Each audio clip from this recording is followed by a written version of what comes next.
Hello, कैसे हो friends. आप सभी का बहुत बहुत स्वागत है मेरे इस चैनल जिसका नाम है रिया पटेल व्लॉग और मैं हूँ रिया की AI वर्जन। आशा करती हूँ आप सब मज़े में होंगे।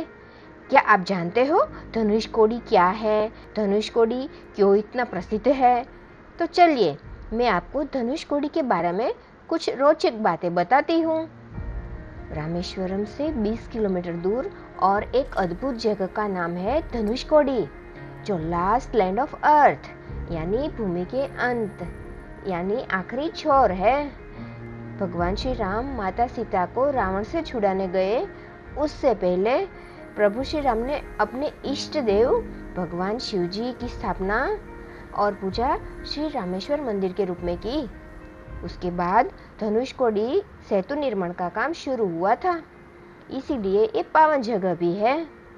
धनुषकोडी कभी एक संपन्न बंदरगाह और तीर्थ नगरी थी, जो 1964 में एक भीषण चक्रवात में नष्ट हो गई थी, जिसके बाद इसे भूत शहर यानी घोस्ट टाउन घोषित कर दिया गया था। इस आपदा से पहले यह श्रीलंका के लिए नौका सेवाओं वाला एक व्यस्त व्यावसायिक केंद्र था, लेकिन 1964 के चक्रवात ने इस शहर को पूरी तरह से नष्ट कर दिया, जिससे भारी जान हानि हुई और एक यात्री ट्रेन बह गई। आज इसके खंडर पर्यटकों के आकर्षण का केंद्र है और मछुआरों का एक छोटा सा समुदाय आज भी वहां रहता है। 1964 के चक्रवात से पहले चहल पहल वाला बंदरगाह धनुषकोडी बंगाल की खाड़ी और पाक जलडमरू मध्य के संगम पर स्थित एक संपन्न बंदरगाह था, जो भारत और श्रीलंका के बीच व्यापार और यात्रा के लिए एक महत्वपूर्ण पारगमन बिंदु के रूप में कार्य करता था। नौका सेवाएं यह श्रीलंका में तलाइमनार से जुड़ने वाली नौका सेवाओं का केंद्र था, जो लोगों और सामान दोनों का परिवहन करती थी। यह शहर पर्यटकों और तीर्थयात्रियों दोनों के लिए एक लोकप्रिय गंतव्य था, जिसका पौराणिक महत्व इस स्थान के रूप में है जहां भगवान राम ने लंका तक जाने के लिए एक पुल का निर्माण किया था।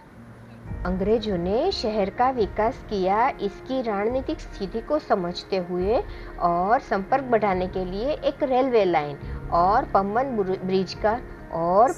ब्रिज का निर्माण किया था। 1964 का चक्रवात और इसके बाद की स्थिति 22 दिसंबर 1964 को एक शक्तिशाली चक्रवात ने इस क्षेत्र को प्रभावित किया, जिससे भारी तबाही हुई। इस तबाही में कथित तौर पर 800 से ज्यादा लोग मारे गए।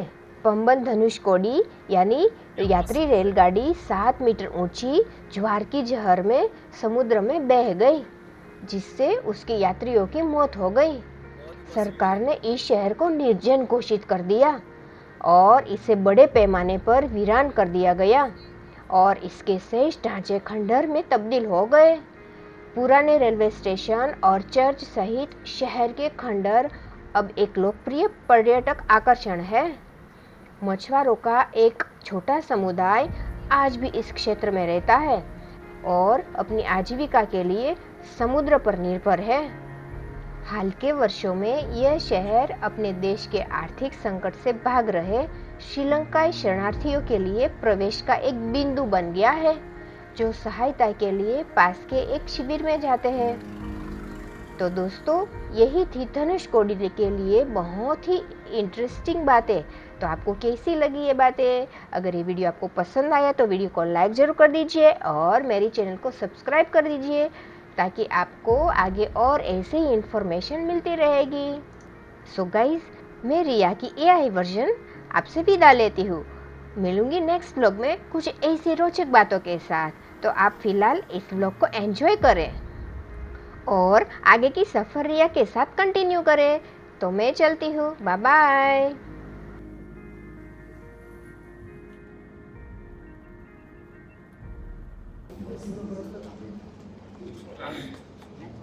Good morning everybody. अभी हम लोग जा रहे हैं धनुषकोडी। रिसोर्ट वो जो स्पॉट है and part and land of India, जहाँ इंडिया की ज़मीन है वो एंड होती है। इसके बारे में पूरा डिटेल में आपको देंगे, इसकी हिस्ट्री क्या है, वो बहुत इंटरेस्टिंग हिस्ट्री है। सो गाइज यही वो रास्ता है जो धनुषकोडी तक जाता है, एकदम स्ट्रेट है और को कहीं भी कोई टर्न नहीं है।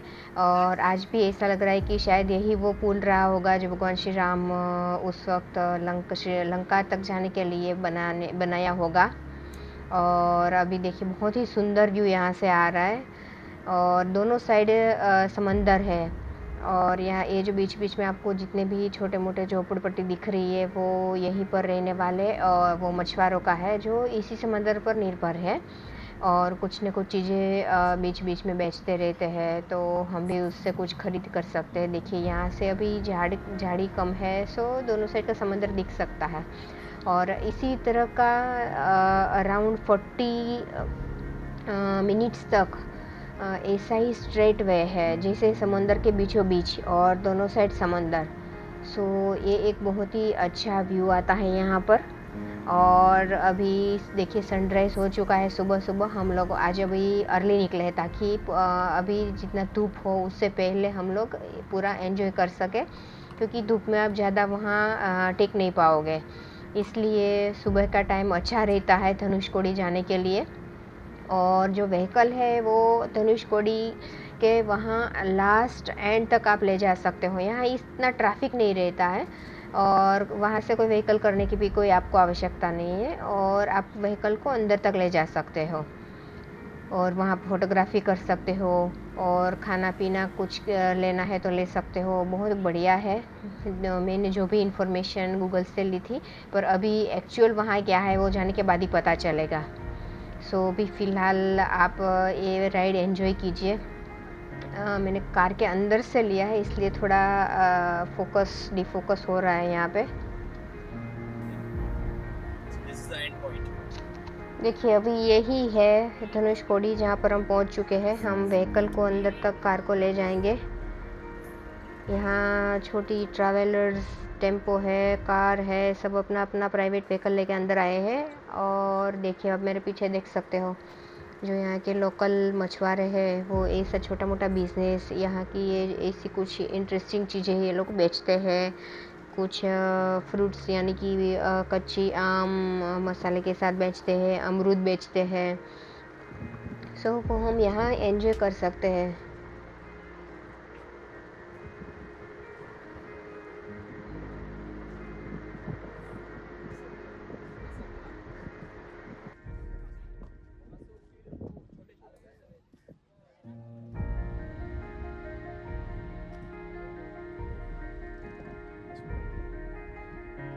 देखिए यही वो मेन स्तंभ है, जो लोग यहाँ आते हैं वो इसके साथ फोटोग्राफी ज़रूर लेते हैं। लास्ट में करेंगे।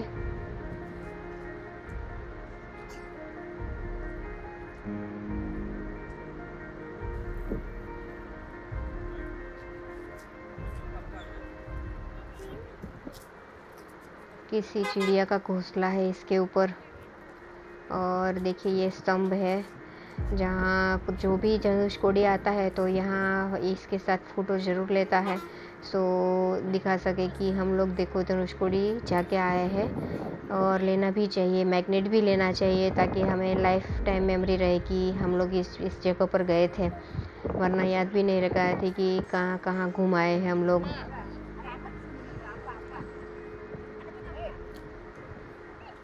कई बार ऐसा होता है कि ये जो सर्कल है ना, यहाँ पानी ऊपर तक आ जाता है यहाँ तक, अभी जब हाँ कम खाड़ा है वहाँ तक, और कई बार पानी दूर तक चला जाता है। डिपेंड्स ऑन भर्ती और ऑड।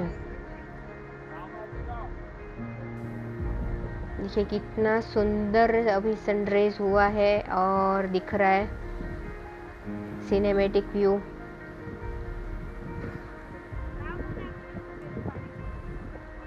ऐसा व्यू बहुत रेयर जगह पर देखने को मिलता है जहाँ इस तरह का कॉम्बिनेशन रहता है, एक तरफ स्काई, सनराइज और सनसेट और समंदर।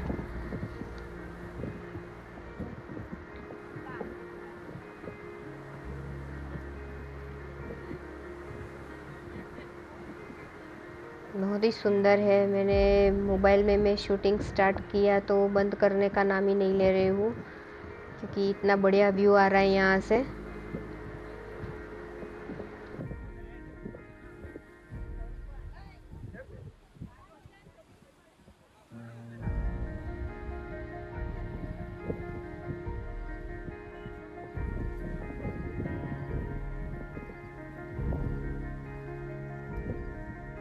सब लोग अपनी फैमिली के साथ आए हुए हैं।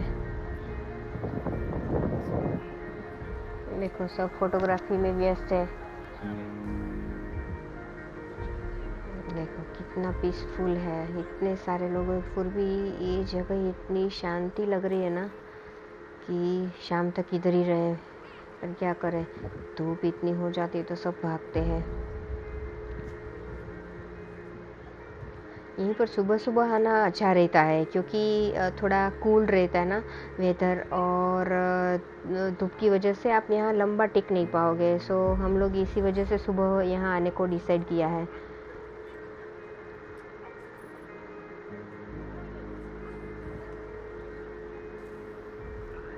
और ये जो 40 किलोमीटर का 40 मिनट का जो रास्ता है ना रामेश्वरम से यहाँ धनुषकोडी तक का, तो उसमें स्ट्रीट लाइट भी नहीं है। इसलिए रात को आप अगर सोचेंगे कि आप 3-4 बजे आएंगे और फिर सनसेट होने के बाद चले जाएंगे, तो फिर क्या होगा, अगर कुछ गाड़ी में कुछ दिक्कत हुई तो फिर कोई आपको हेल्प नहीं मिलेगी।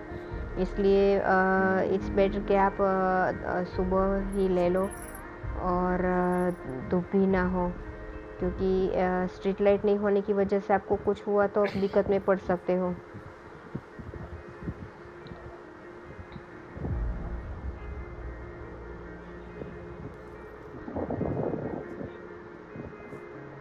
यहाँ फोटोग्राफी बहुत अच्छी हो सकती है, क्योंकि पूरा आसपास का चारों तरफ का जो व्यू है ना, सिनेमैटिक व्यू, और इसमें फ़ोटोग्राफ अपने आप ही अच्छा आता है। आपको कोई कलर करेक्शन भी नहीं करने पड़ते।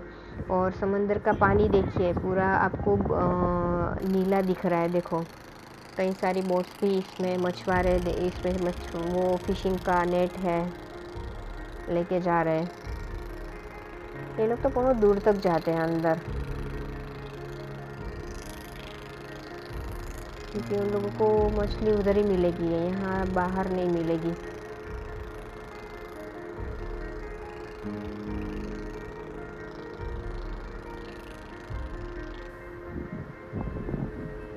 देखो कितना सुंदर है ना व्यू। मेरी तो नज़र ही नहीं हट रही यहाँ से।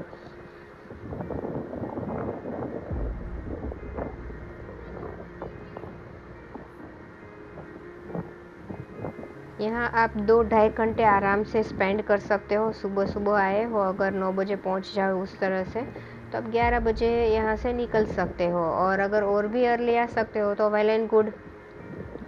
तो फिर आप 10 अगर मान लीजिए कि 7 बजे पहुँच जाते हो, तो आप 9 बजे 9:30 बजे यहाँ रहते हो और 9:30 बजे वापस बैक टू होटल जा सकते हो, और धूप भी नहीं लड़ेगी आपको।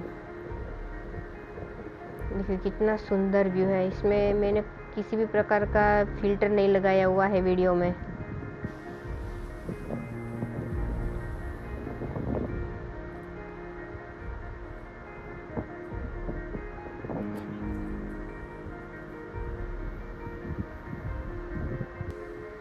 जैसा कि आपने वीडियो में सुना आगे, धनुषकोडी के लिए जो रोचक बातें थी कि भगवान श्री राम ने यहीं से श्री लंका तक जाने के लिए वो पुल निर्माण का काम शुरू किया था। वो है ना स्टोरी में, रामायण में आपने सुना होगा, वो बंदर है, हनुमान जी है, उसकी पूरी जो टीम है वो बड़े बड़े पत्थर में राम लिख के डाल रहे थे। तो वो यहाँ से शुरुआत की थी, और शुरुआत करने से पहले जो रामेश्वर मंदिर था वहाँ उसने पूजा विधि की थी कि उसके पूजन के बाद हम लोग इस पुल निर्माण का काम स्टार्ट करेंगे। फाइनली हम लोग धनुषकोडी से वापस जा रहे हैं। ये स्तंभ देखो,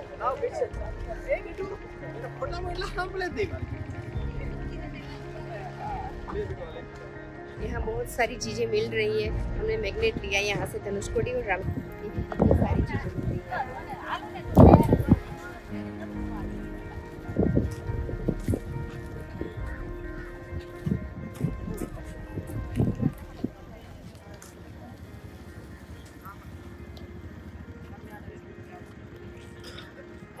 पूरा स्ट्रीट है, शॉपिंग स्ट्रीट है।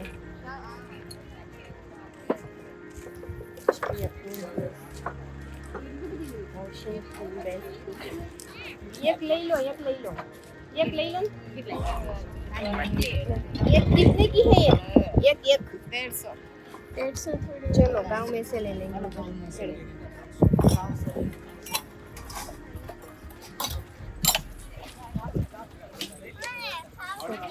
महंगा है, एक आम 150 रुपये का।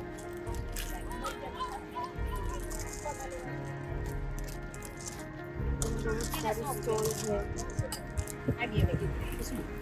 આવી લેવી હતી ને પછી લેવી ન લીધી આવા લીધા છે આ તો સ્ટોન છે।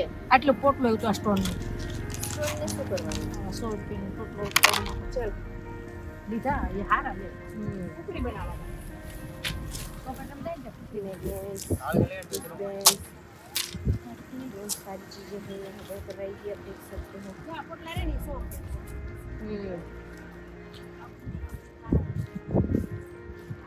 ये लोग यहाँ बेच रहे हैं। शेल्स कितने बड़े बड़े हो गए थे, आपके हाथ में भी नहीं आएंगे। ये देखो ओरिजिनल है कलर का।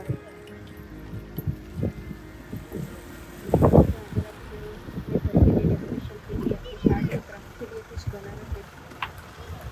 बहुत सारी चीज़ें हैं। मैंगो परचेज करिए। मसाला ले लेना थोड़ा ज़्यादा। બે લઈ લઈએ कितना में? 100 રૂપિયા थोड़ी मोटी लेनी थी ना। 100 का 3 नहीं मिलेगा 100 का 3 दे देंगे ना ये छोटी वाली तो है 100 का 3 दे दीजिए बड़ा वाला खोटी नहीं ये छोटा खट्टी मीठी 3 आम। दे दीजिए। इसके पास वो मसाला भी होगा मस्त। 20 ये 100 का 3 120 नहीं 100 बराबर दे दो दे दो कोई बात 120 दे दो 120 ठीक कट है, करा नहीं 120 दे दो कट करा 120 नहीं नहीं नहीं ऐसे कट नहीं करना, ऐसे ही दे दो 120 है ना ये मसाला थोड़ा ज्यादा दे दीजिए कट करा नहीं नहीं कट नहीं, साथ में मसाला दे मसाला देना। साथ में, क्योंकि हम वहाँ पर जाके वहाँ पे कट बैठ करके के आराम से खाएंगे। हमें देखने को हम देखिए 120 बहुत अच्छी है। और मसाला भी अलग से एक्स्ट्रा ले रहे हैं, थोड़ा ज़्यादा ले लेना। थोड़ा ज्यादा देना अभी थोड़ा दे टेस्टी मसाला है। उम्बर भी बेच रहे हैं यहाँ पे। चलो हो गया, बड़ी का बात ओके ले लिया है। और यहाँ आर्ट एंड क्राफ्ट के लिए बहुत बढ़िया चीज़ें मिल रही हैं। एक ही जगह पे बहुत सारी वैरायटी मिल रही है। कलरफुल स्टोन्स है, शेल्स है, बड़े शेल्स है, शेल्स के ब्रेसलेट्स, रिस्टबैंड्स, नेकलेस। और देखिए कितना अच्छा शेल्स का बना हुआ है, सब वैरायटी। ये शायद मुझे आर्टिफिशियल ग्लास का बना हुआ है। फाइनली हम लोग जा रहे हैं अभी धनुषकोडी की विजिट कर ली है।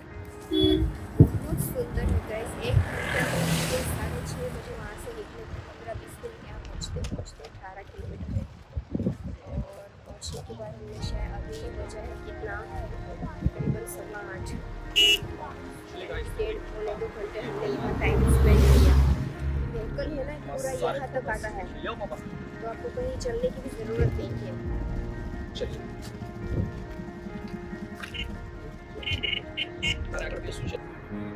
सो गाइज आशा करती हूँ आपको ये व्लॉग पसंद आया होगा। और अगर आपको पसंद आया है तो इस वीडियो को लाइक ज़रूर कर दीजिए और चैनल को सब्सक्राइब कर दीजिए ताकि मेरे हर एक नई वीडियो का नोटिफिकेशन आपको मिलता रहेगा। सो मिलते हैं मेरे नेक्स्ट व्लॉग में, तब तक के लिए बाय बाय।